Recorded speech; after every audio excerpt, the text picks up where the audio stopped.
Well, well, well. I don't know about you, but I did not expect this to be happening again so soon.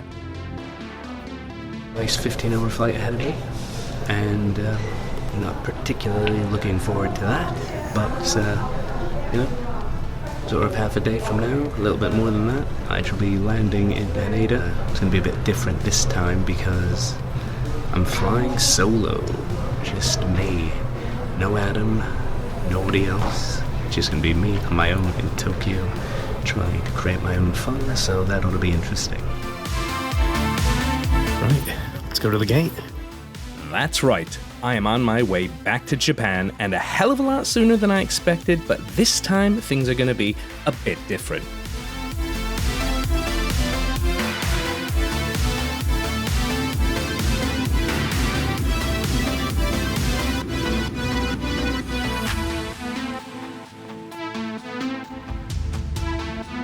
Go to Tourist Information Center, or the information desk to get a stamp. Of course, the first thing my mind went to off of a 15-hour flight in which I got literally no sleep was picking up where I left off with the Haneda Eki stamp that eluded me on the first trip.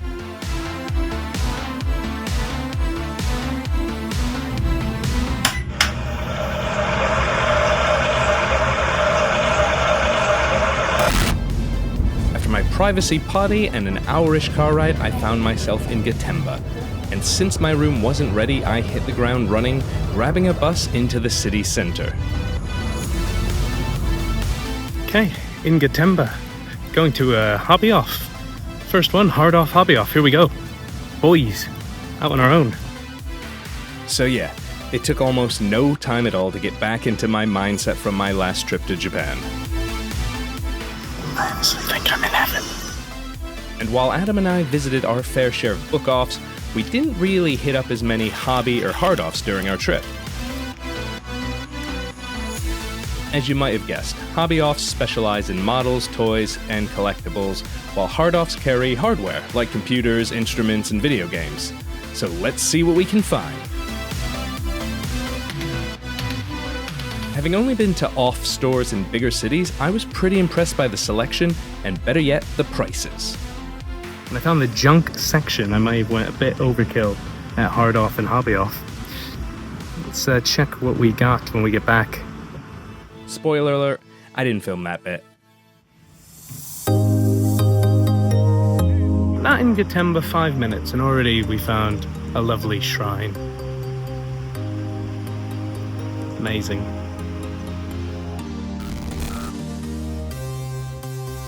Can I just live here?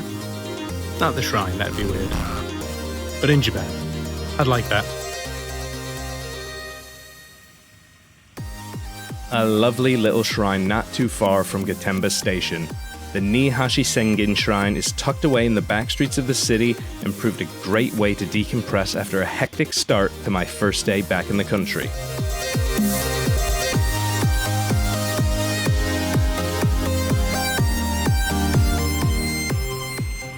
Anyway, it's finally 3 p.m, so let's get back to the hotel, get checked in, and maybe even have a relaxing dip in the onsen. If Otani says to drink it, probably have to, don't I?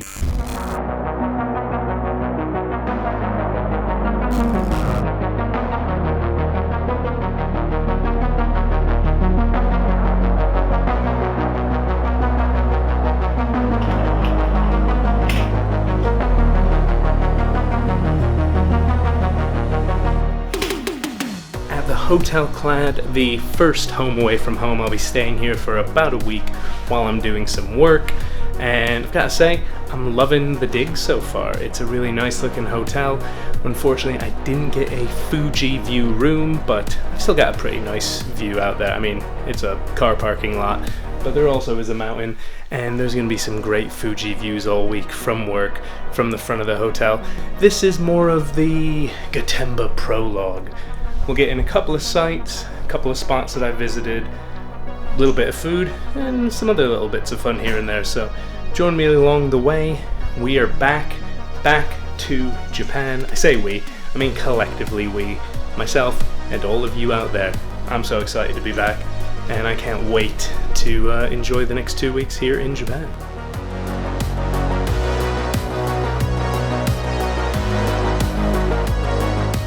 better way to unwind after a long, and I do mean long day, than a trip to Konohana no Yu, a private onsen connected to the Hotel Clad, offering up some great views of Mount Fuji. Allegedly.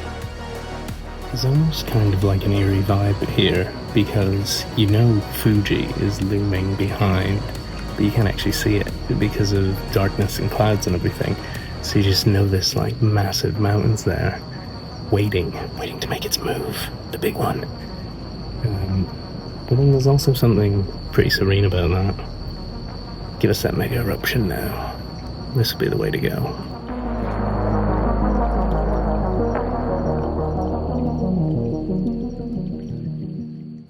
Recharged, refreshed, and ready to go, it's time to fill the stomach with as much meat as possible. And we're going to the Jukyusei Yakiniku Ichiban in Gotemba, a yakiniku restaurant where you can pay a flat fee and eat as much as you like for 90 minutes. The food was a definite standout, and we returned several times throughout the work week. But of course, my favorite part had to be the waitstaff. See you next time, my robot friends.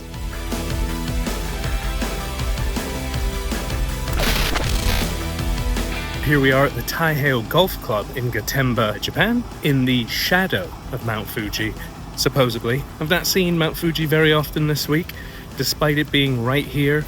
The weather has been pretty dreadful, so yeah, I mean, it's not all fun and games. Been working for a few days here. Tomorrow is the last day of work, so that's pretty exciting. One more day of work, a couple more hours today, a day tomorrow, and then it's freedom, and then it's Tokyo for the next few days, and that's where the excitement can truly begin. Jumping in a car, heading to Tokyo in about an hour, and then we see what happens over the next week. Stay tuned for more from Kaiju Creative back to Japan.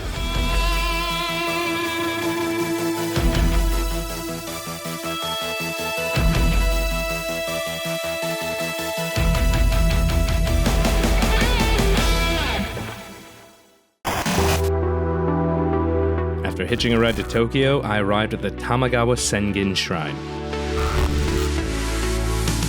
The shrine is said to have been built over 800 years ago and offers up some amazing views, but the most surprising aspect turned out to be its connection to 2016's Shin Godzilla. The shrine and surrounding area played host to several scenes in Hideaki Anno's masterpiece. But it was time to fuel up with a quick lunch and a drink at Cafe and Bar Delight, which offered up, and I kid you not, some of the best fish and chips I have ever eaten. We made it. We're in Tokyo. We're in Akasaka. We're gonna go find the hotel, which will be the home away from home for the next 6 days. So, here we go. Let's find this place.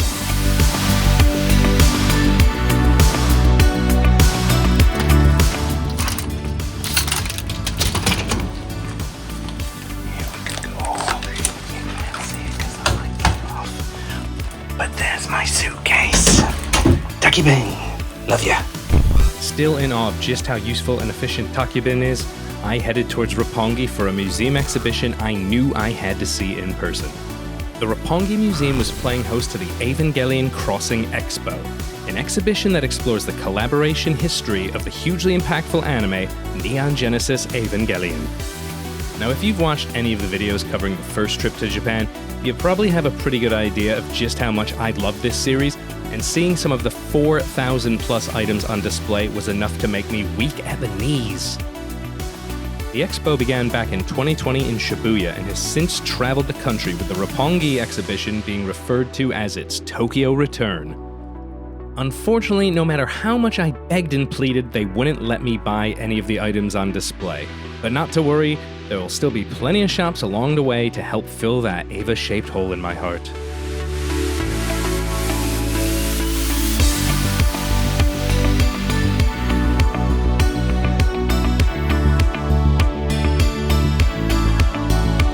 By the time this video is live, the exhibition will have wrapped up in Roppongi, but fear not, as the tour will be continuing, heading to Shizuoka City from December 20th through January 26th of 2025. And the plan is to keep it touring after that, with future dates and locations to be announced sometime down the line. But for now, it's goodbye, Olive Evangelion. Alright, night 1 in Tokyo, and we are right in the thick of things in Shibuya. The scramble seemed as manic as ever, but I was more interested in having a look in a place we missed out on the last trip, the Shibuya branch of Tower Records. This 9-story tall store is a must-stop for those looking to get their auditory fix. As the flagship store of Tower Records Japan, a company that outlasted its American counterpart, this is the spot for music fans and those who might be after a little nostalgia trip. After a bit of browsing, I managed to pick up a few records, but I barely scratched the surface of this place. Definitely a spot to check back in anytime I can manage it. And then it was time for a quick nightcap. And what can top a few drinks with mates down Golden Guy to see off day 1 in Tokyo?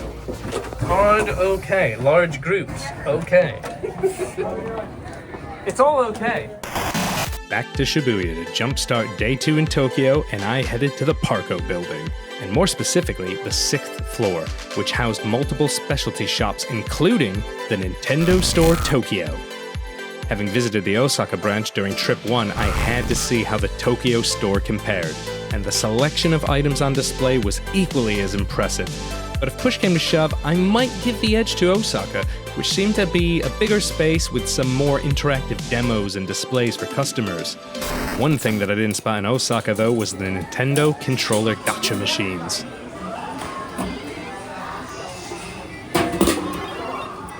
$600 later, and I walked across the hall to my first Pokemon Center of Trip 2 and 5th overall, Pokemon Center Shibuya. Like all the Pokemon Centers we visited in our first trip, this one was chock full of goodies ranging from plushes to houseware, trading cards, stickers, and much, much, much more. The standout feature of the Shibuya branch is the Pokemon Design Lab, which allows customers to customize a shirt which is printed out for them on site. Not too bothered by a custom t-shirt, I had a browse and then quickly popped over to the Capcom store on the same floor. Like the rest, it's yet another themed shop specializing in a certain property, in this case, Capcom. Nowhere near as expansive as the first 2 stops, it was a fun place to browse nonetheless. Not exactly the morning for a rooftop garden in Shibuya, but we're gonna go through it, we're gonna go with it. I've been in worse rain. Yeah, there's a little sliver of a view right there. There we go. Bit of cloud, bit of rain, but we're on a rooftop on top of the Parco building in Shibuya. The next thing on my checklist across the scramble was an Akira-themed pop-up which was open for business. This special shop was open from the end of September through the end of October 2024 to celebrate the release of the Akira Remix soundtracks, as well as the start of the Phase 2 release of the Otomo Complete works. Okay, so it's still raining, but that's not going to dampen my spirits. It may dampen my shoes, but yeah, spirits are staying dry. All that being said, I think I'd like to get out of the rain sooner rather than later. So with my next destination in mind, it was time for a stroll through the soaked side streets of Meguro.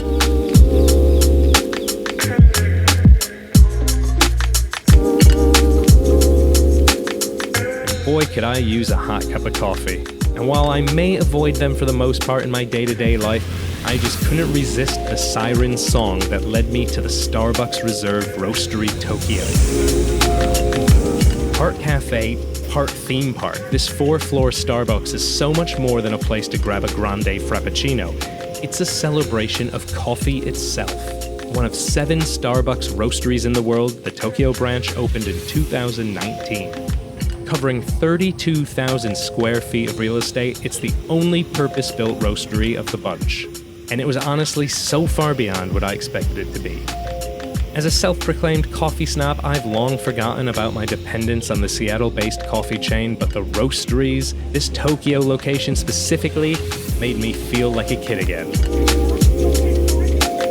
I could have spent the entire day in this Wonka-like wonderland if my trip was longer, but this isn't exactly a chilling out all day in one place kind of holiday. I've got a big checklist of spots to visit, so after a delicious drip coffee flight, it was time to hit the road. But if you're like me and have written off the corporate juggernaut for your daily fix, don't make the mistake of at least popping into a roastery if you get a chance. Here we go. It finally happened. After avoiding it like the plague on my first trip, I finally stepped foot in a Don Quixote. And better yet, I finally get it. More than just a shop, an out-of-body experience of retail insanity.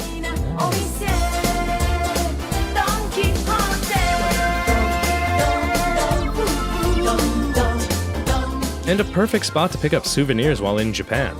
Honestly, it is something else. Even Bruno Mars agrees. I'm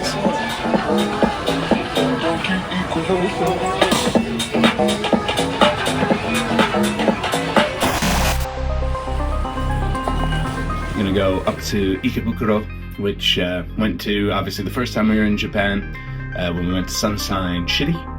I can't say that. When we went to Sunshine City, but gonna check out a few different places this time that I think we tried to find last time and we couldn't. Day 3, here we go. I know what you're thinking, but look, I've got a sickness, and Yamada Denki, aka Labby Life Select in Ikebukuro, is just what the doctor ordered. This multi-level department store, which opened in December of 2021, has everything you could ever need to live your best life in Japan. But it was the 6th floor and its seemingly never-ending toy aisles which was my real reason for stopping in. I mean, anything you could think of, this place had.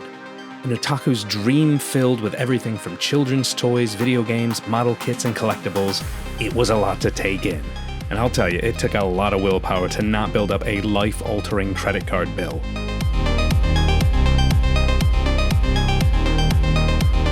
And beyond the shopping, there's just so much to see, and hell, even play with.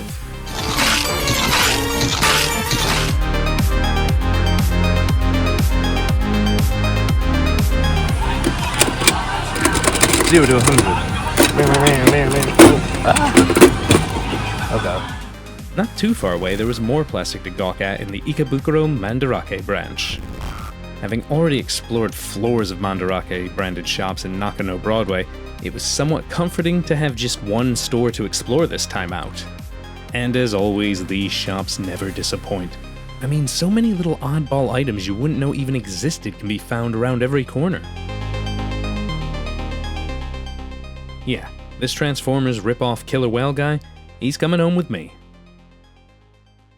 That is enough shopping. For a bit, anyway. Let's get some lunch at the famous ramen chain Ichiran, a cheap and cheerful experience that has gained internet fame for its unique setup.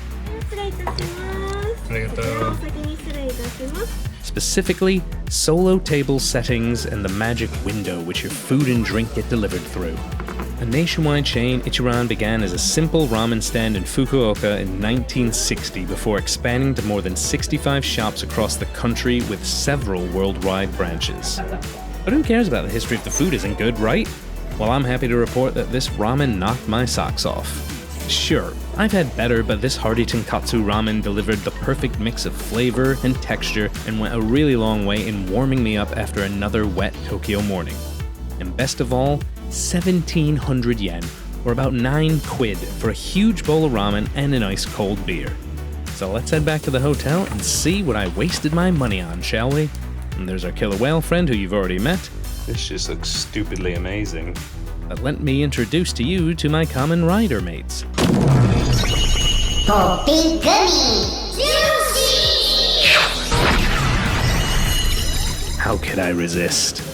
With another evening setting upon me, it was off to Shinjuku again, the site of so much fun during the February trip, this time meeting up with some new faces from work for more food and drinks. And what's that, you ask? More noodles, Frank? Well, okay, listen, you got me. But these noodles were a highlight of the trip and formed the perfect base for what would go on to be quite a late night at the Shibuya Yokocho. Another day in Tokyo in the books.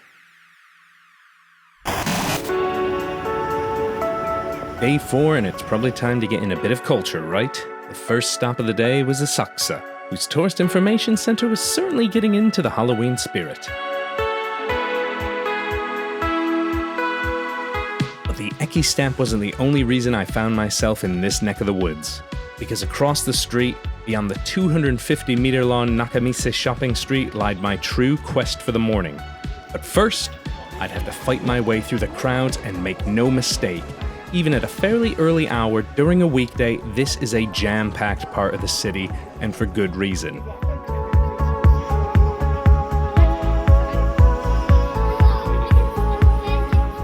Sorry, hold up for a few seconds.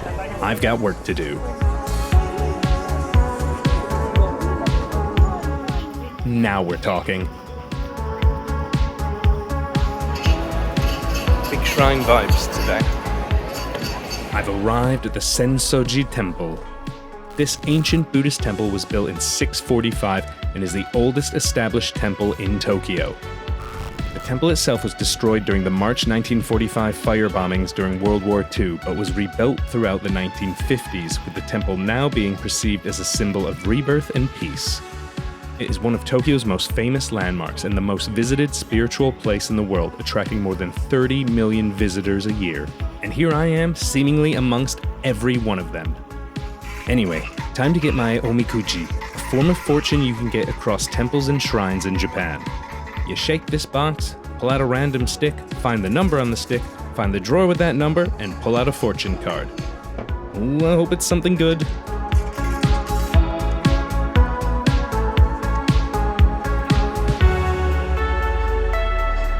I think it was good. I'll have to dig the card out, but I'm pretty sure it was a good fortune. Yeah, pretty cool shrine. Lots to see, lots of tourists, of course, me and myself included. Let's go to the Skytree now. You heard the man. A quick bit of fuel, and it was off to Skytree.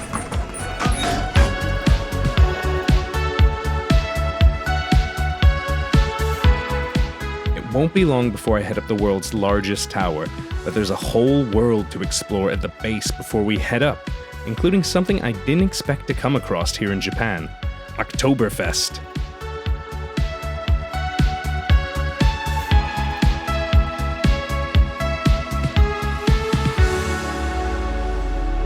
But I'm not here for Wiener Schnitzel. I'm making my way into Tokyo Solamachi. And before you say anything, yes, more shopping. But there is a very specific reason I needed to come here, and you probably already know what that is. That's right, another Pokemon Center. Pokemon Center Skytree Town is the fourth of 5 centers I've visited in Japan's capital, with only the Tokyo Bay shop eluding me. And really, what more can I say about these places? You already know the drill. You can find everything and anything you can think of that's branded Pokemon here.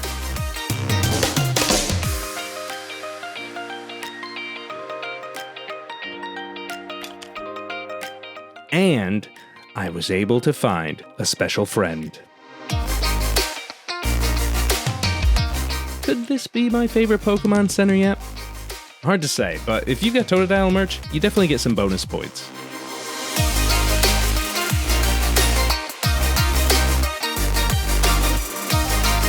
You know the drill by now. Shop till I drop, then shove my face full of food.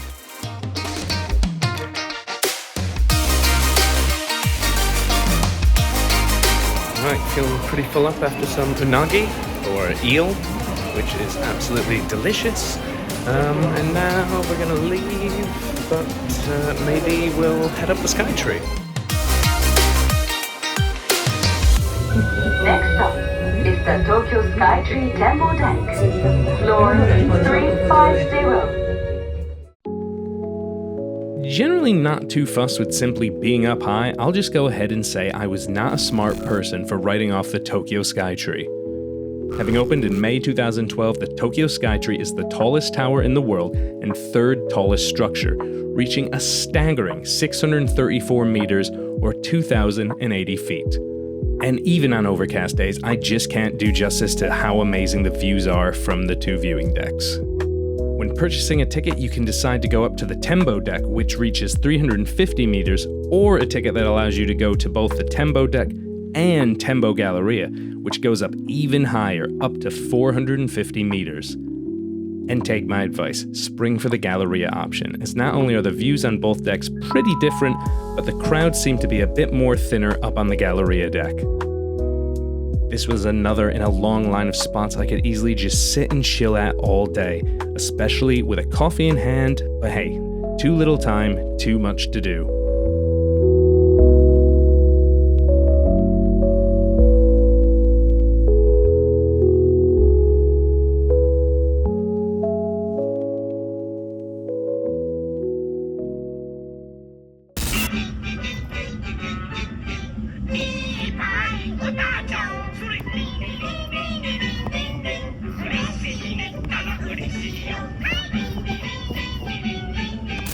After a quick recharge back at the hotel, it was off to meet another workmate for drinks and possibly some of the nicest barbecue I've ever had here at Hato's Bar in Meguro.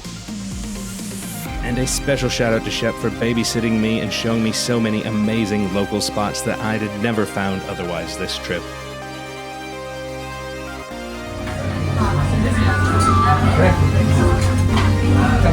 That's great. Okay.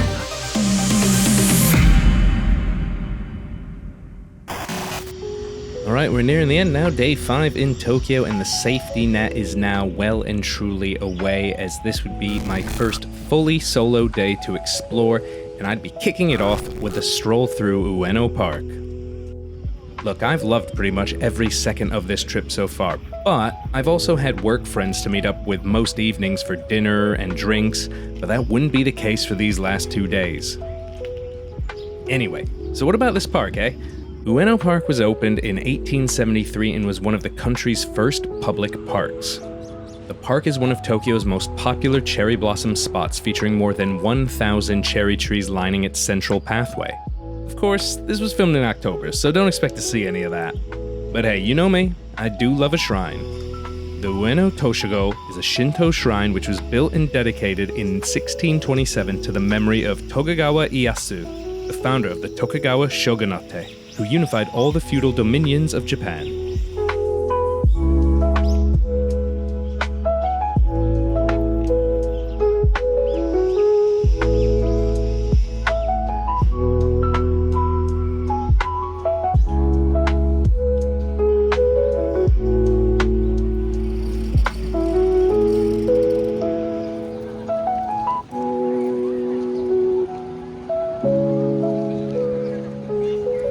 Beyond shrines, the park also houses several museums, including the Tokyo Metropolitan Art Museum, Tokyo National Museum, Western Art Museum, and the National Science Museum. There's even Japan's oldest zoo.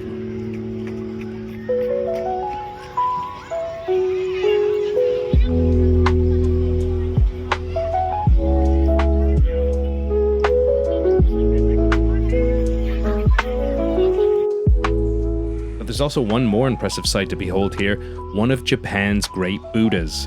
Ueno Daibutsu, or the Great Buddha of Ueno, was originally built in 1631. However, after a number of earthquakes, a large portion of the bulk was melted while its face was put on display in its current location.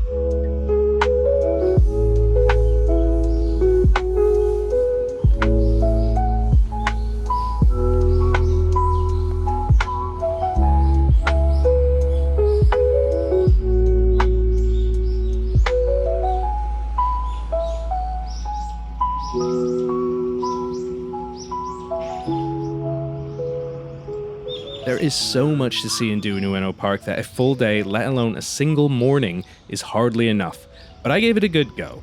Still, there's no slowing down because this trip is getting closer and closer to its inevitable conclusion. Oh yeah, we are so back! Yamashiroya Toy Store in Taito City sits right across the street from Ueno Station, a stone's throw away from the park itself, and is 6 stories of awesomeness. Each floor is broken up into themed sections, and there is something for everybody here. Assuming everybody is like me, that is. Kaiju, anime, tokusatsu, and more, even Western properties have a strong presence in this shop. This is honestly one dangerous place.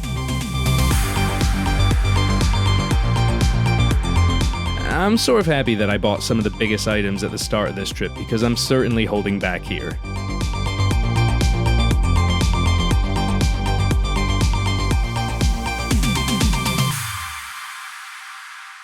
Across the street I go to catch a train towards Ginza for another tick on the culinary checklist. Kura Sushi is another chain restaurant, but this one happens to be one of the most famous conveyor belt sushi spots around. Another global export, Kura has over 540 locations in Japan alone to go along with 50 plus stores in Taiwan and 60 plus stores in the USA. And yes, there is much better sushi to eat in Japan, but I'm not looking for a Michelin star experience. I want an authentic slice of daily Japanese life.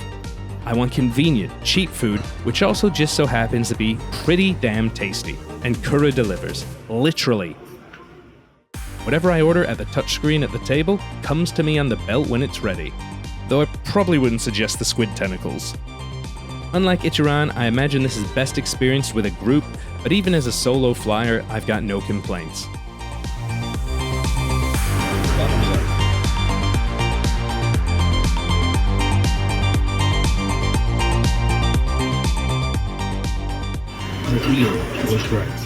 I mean, I can even get coffee via the conveyor belt.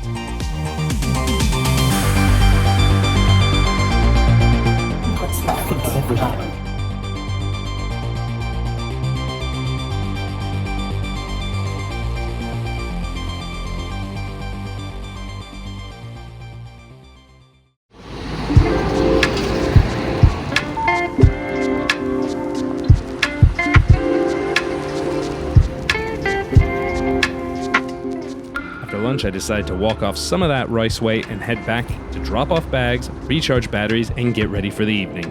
But you know what? There's been a shrine right around the corner from my hotel this whole time that I've yet to check out. So let's change that. Another Shinto shrine, the Hiei Jinja houses one national treasure, a tachi, and also 14 important cultural assets. It's also one of the most popular for Japanese families to visit during the Chichigo-san Coming of Age Festival.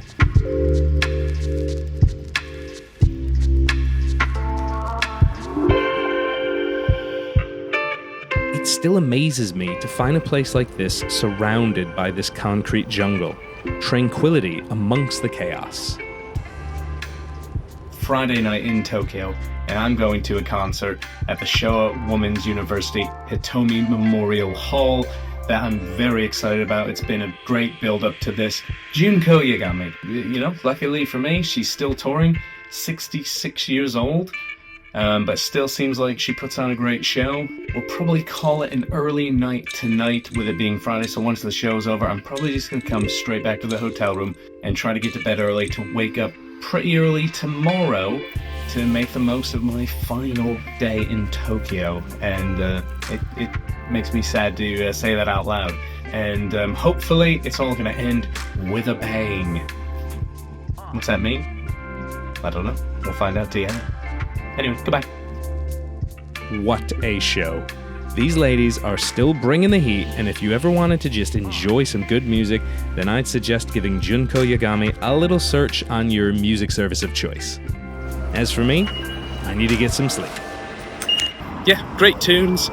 Heading back, stopping at Family Mart, gonna get a snack, gonna get a drink, and see you tomorrow for the final day in Tokyo.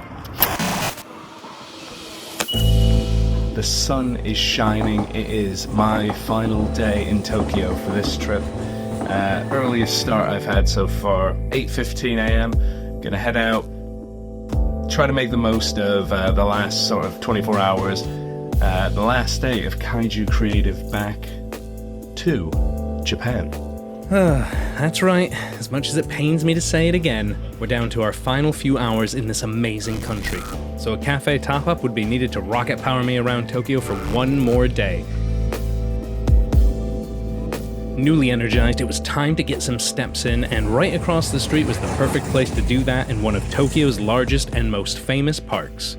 Yoyogi Park actually started life as a residential area for US military personnel during the Allied occupation, before later becoming the site of the Olympic Village for the 1964 Tokyo Olympics. In 1967, Yoyogi Park as we know it today was born, and because of that, these good boys and girls have a great place to play.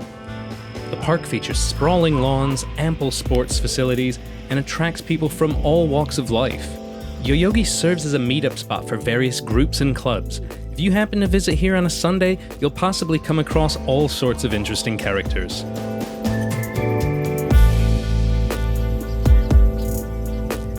Of Of course, another reason to visit the park is its close proximity to one of Tokyo's major shrines.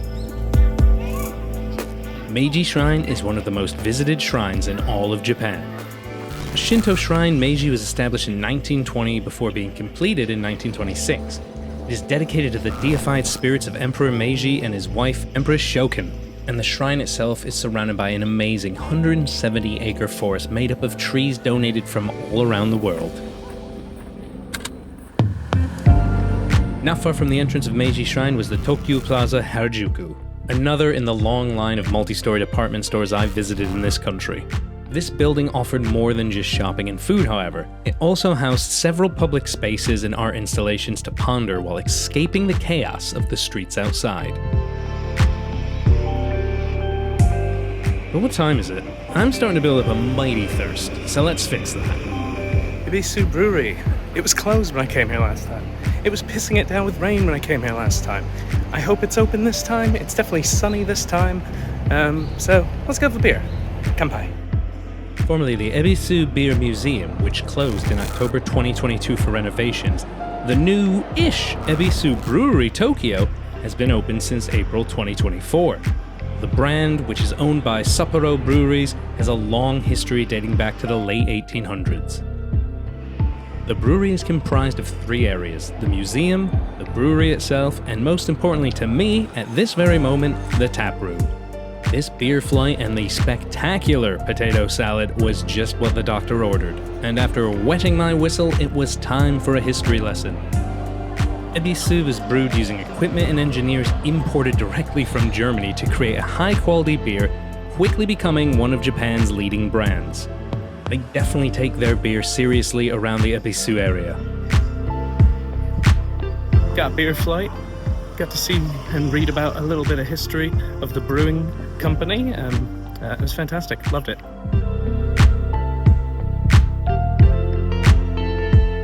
More drinks now.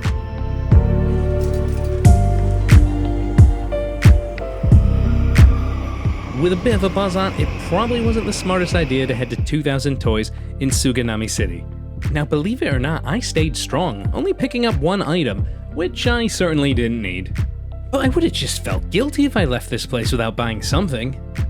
2000 Toys, right there, might be the best toy shop I've ever been to, ever, for vintage.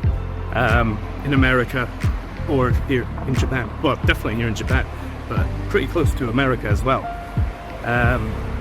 If you got a chance, come out here and go do it, because you're going to find some amazing stuff for cheap. I just wish I had more suitcase space. And somehow I have now ended up back in the Tokyo branch of the official Godzilla store. We're okay though, this is just a quick browse. Definitely don't need anything here, right? Right?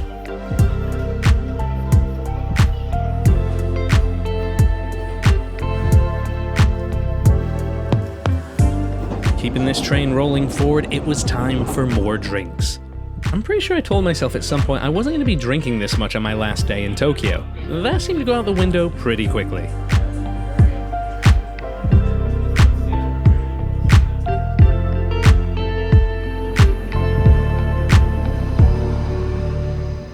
That big show to catch. 12 minutes, we're going to miss that.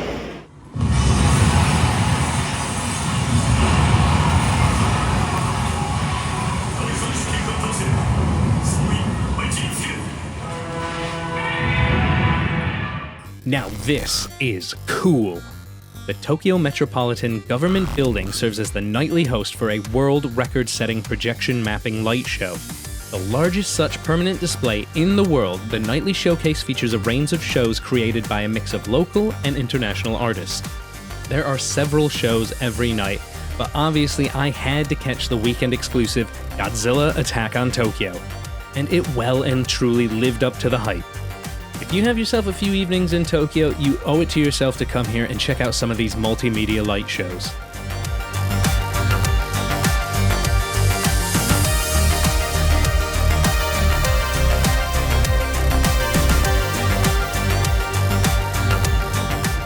Near Shinjuku again, I had my sights set on a few more drinks before wrapping up the evening once and for all. And really, there was only one place I had in mind. Back to Golden Guy. It's find our spot. And I've returned, back to the bar that Adam and I stumbled upon during Trip 1. The very bar which I heard Junko Yagami for the first time, and this visit proved even more special. I mean, I pretty much had this place to myself all night. Just me, the bartender, and the DJ. It was a real eye-opener though, of just how much work I have in front of me if I truly ever want to get conversational in Japanese. But regardless, I loved every second of it, and I will 100% be returning to this place sometime down the line. With the hour getting late now, it was time for one final stroll through the electric streets of Shinjuku.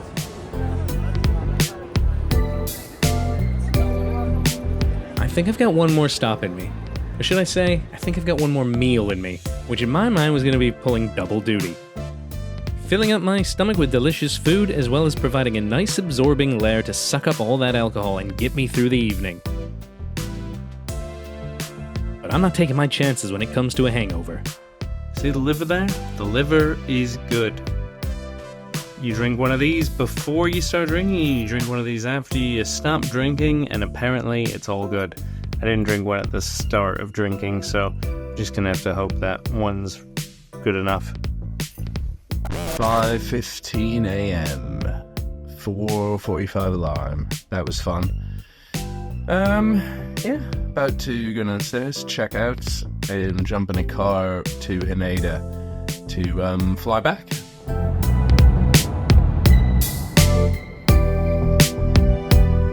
These egg sandwiches will never get old.